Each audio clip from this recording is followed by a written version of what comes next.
Now let's have our discussion for arts. This is our second quarter lessons. Well, first of all, I want to say na yung ating lesson sa second quarter dito sa arts ay maiksi lang talaga kahit dun sa ating curriculum at kahit sa ating book. Dalawang topic lang, dalawang lesson. So, yung dalawang topic na yun, pinagsama ko na lang kasi actually parang iisa lang talaga. So, let's go. Let's talk about digital arts. Ito talaga yung pinaka main topic for the whole second quarter. Art using digital technology has been accepted as valid artistic practices with galleries all over the world exhibiting digital art.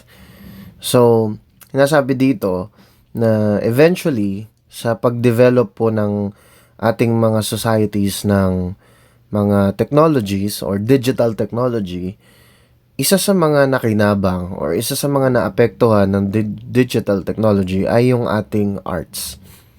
At eventually, naging katanggap-tanggap na rin po yon sa mga tao.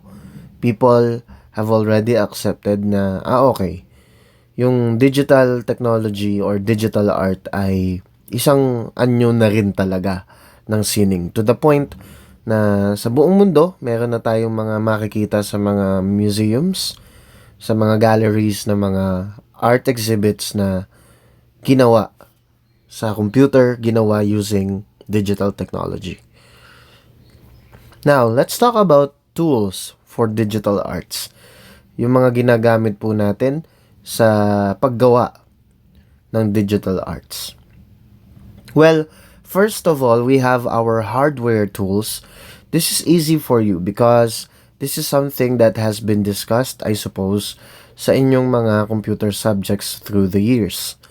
Alam natin na pag sinabing hardware sa computer, yun po ay yung mga physical parts ng ating mga computers. Kabilang po dyan, yung CPU, monitors, keyboard, mouse, printers, and etc. Yung mga physical parts ng computer na ginagamit naman natin specifically for digital arts. Okay, it can also include tablets and stylus. Di ba nakikita po natin yan sa ibang mga animators and artists. Gumagamit sila ng mga tablets. Tapos doon na din sila mismo nagdo-drawing using the stylus. At naging commonly used po yun through the years. Of course, kung meron tayong hardware tools, meron din naman po tayong software tools.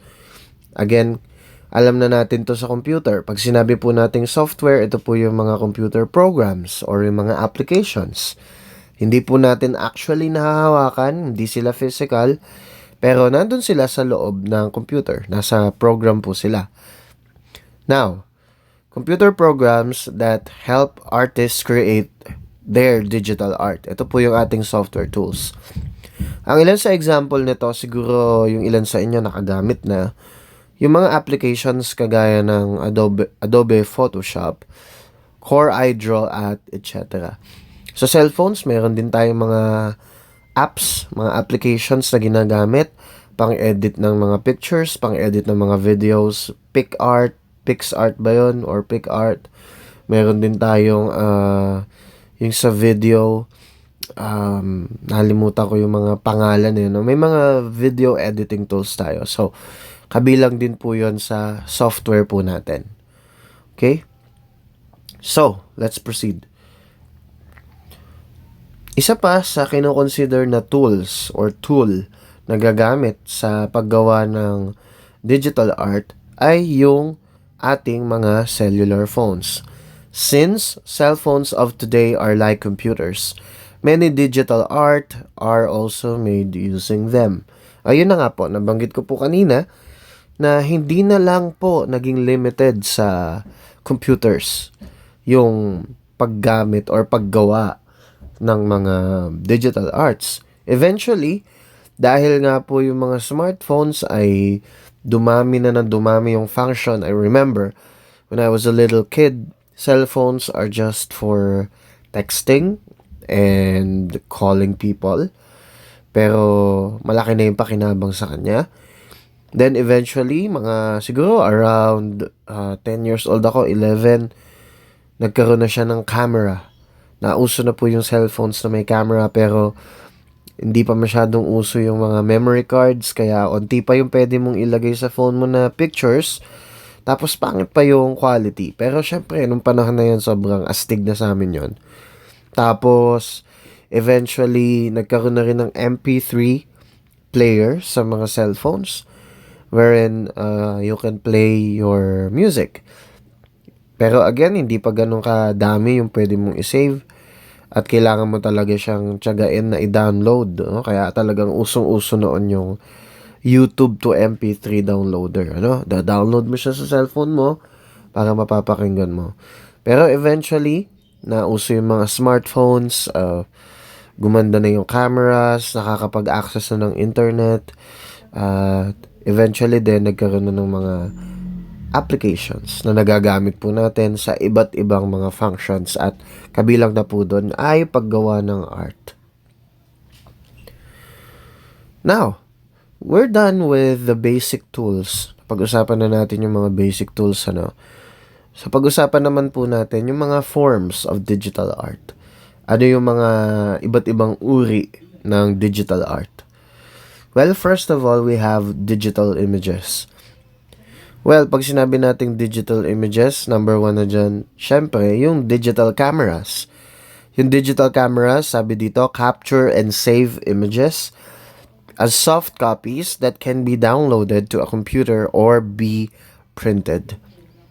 So, di ba alam naman natin yan, no? Pag sinabi nating digital images or camera, ito yung mga camera na hindi na kagaya nung dati kung nakaabot pa kayo ng mga manual na camera. Actually, medyo umuuso uli yun ngayon, no? Minsan may nabili nun yung mga vintage na camera na nakakapag-print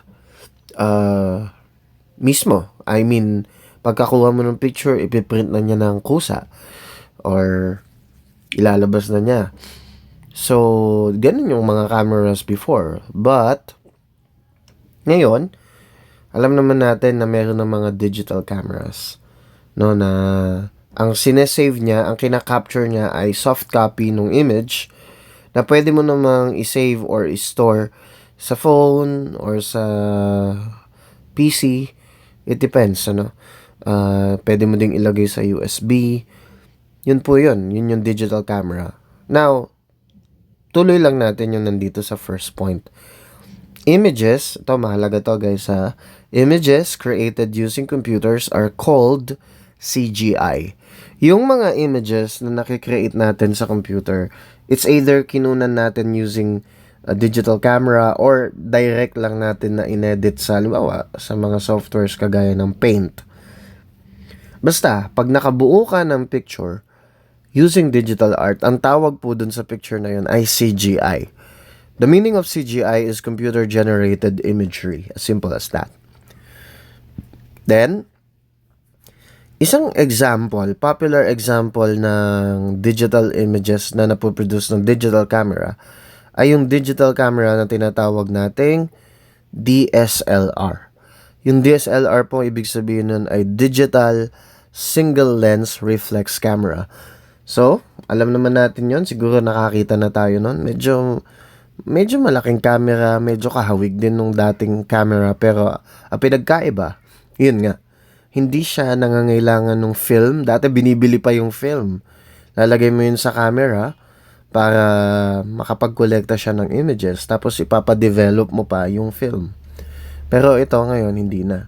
Yung DSLR, kagaya din ng iba pang mga digital cameras, ay direkta na nilang nasisave yung images as soft copies. Alright? Alright ba yun guys? Maliwanag ba yun? So, let's continue. Video games console. Video games are an avenue to showcase digital art because of the beauty of graphical design used in order for us to enjoy and appreciate it. So, isa pa po ito sa anyo ng digital art. Akala ng iba ay pag sinabing digital art, basta yung mga posters lang, mga pictures. But actually, experts have already considered it matagal na, long ago, na yung mga video games ay anyo din. They are also a form of digital art. Bakit? Sa mga mahilig dyan sa inyo sa games, di ba, mas na-appreciate natin yung laro kapag yung graphics maganda. I remember when I was an elementary student, mahilig po talaga ako sa mga Pokemon games.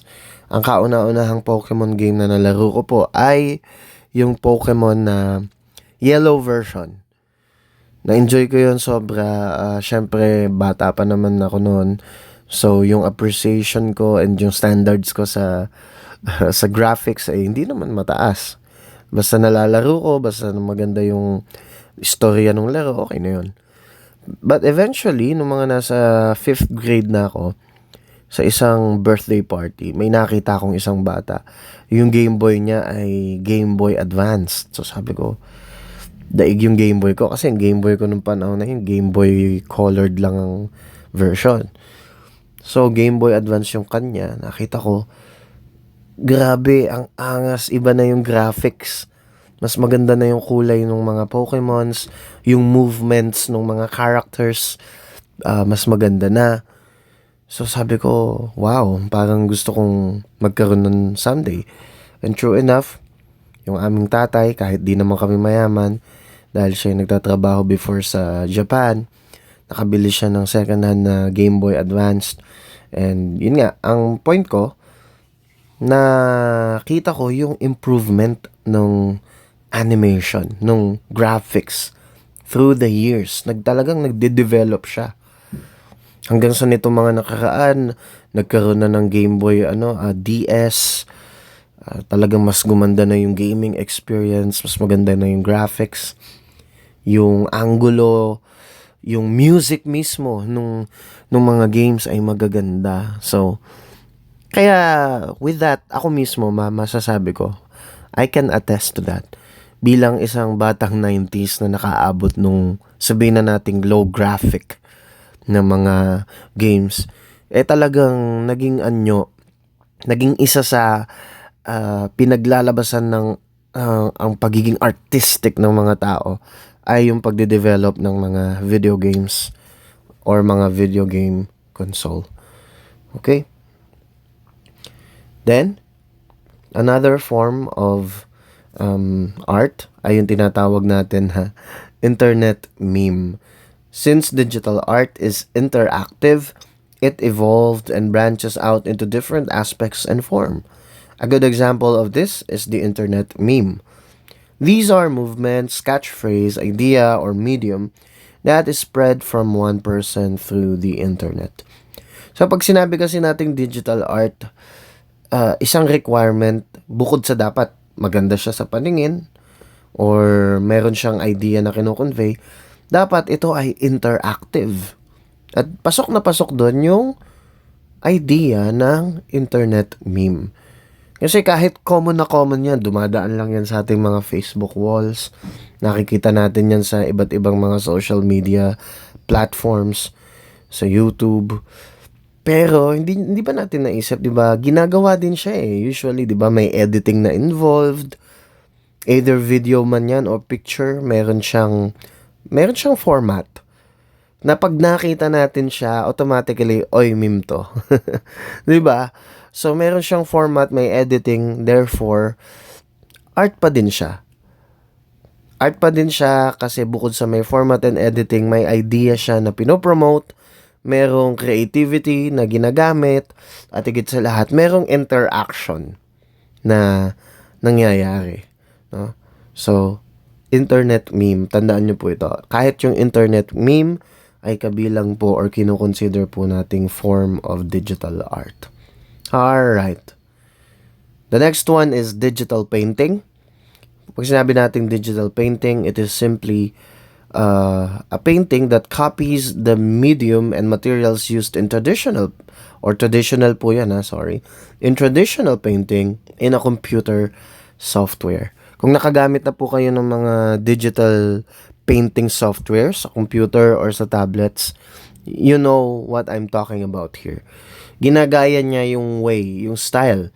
Meron din siyang, 'di ba, pag gumagamit tayo ng software, Na-adjust natin yung size ng brush, na-adjust natin yung texture. Pwede nga tayong gumamit ng iba't ibang tools like yun nga, brush, minsan spray paint, pwede natin gamitin. Iba't iba. Pwede din tayong mag-explore ng mga colors, right? So, sa madaling salita, pag sinabi pong digital painting, yung ilan sa mga pamamaraan, yung ilan sa mga techniques, sa ilan sa mga tools na ginagamit ng traditional painting, yung actual, ay nagagamit na rin natin through software. At ang tawag po doon ay digital painting. So, there you have it, guys. Yun po yung discussion natin sa arts. Madali lang naman. Please study these things. And God bless us all.